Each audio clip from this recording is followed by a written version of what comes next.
tutulong sa'yo. Kami na mismo ang mag-iiganti para sa... Talagang mapasimulin sa'yo! Gago yun daw! Gago! Gusto mo mauna?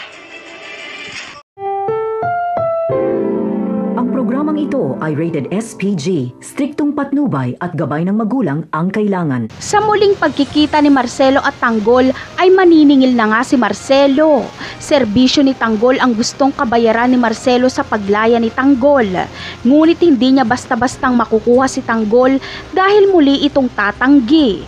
Ayon kay Tanggol ay may trabaho na daw umano siya at babayaran niya si Marcelo ng paunti-unti. At dito ay napahiya lang si Marcelo. Napagtanto niyang mahihirapan nga siyang makuha si Tanggol. Pero ayon sa kanya ay kung hindi niya makukuha si Tanggol sa maayos na paraan ay idadaan niya ito sa marahas na paraan. Ngunit anong karahasan kaya ang gagawin ni Marcelo? Makumbinsi niya lang si Tanggol. Magiging madugo kaya ito? Sa kabilang banda naman ay nagkita-kita na nga sila Supremo at Tanggol. Ikinatuwa ni Mang Berting na nakita niya ng laya si Tanggol. At dahil hindi nakaalis si Amanda at Supremo ay ilalaan na lang nila ang kanilang oras sa pagtulong kay Tanggol. Ayon kay Supremo ay kung gugustuhin daw ni Tanggol ay sila na ang papatay sa asawa ni Mokang.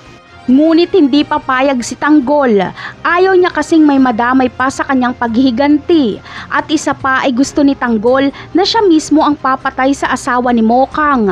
Ang tanging hinihinging tulong niya lang kila Supremo ay impormasyon kung saan matatagpuan ang asawa ni Mokang. Sa mga susunod na eksena naman ay magiging customer nga nila Tanggol sa barang grupo ni Pablo. Kahit bawal ang baril ay nakapasok pa rin sila dahil mayabang at abusado si Pablo. Ngunit binabantayan lang sila ni Tanggol. Kapag gumawa sila ng gulo ay siguradong hindi sila sasantuhin ni Tanggol.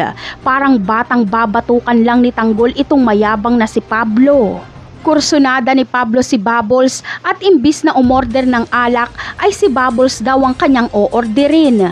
Hindi naman ito nagustuhan ni Bubbles kaya tatanggi siya.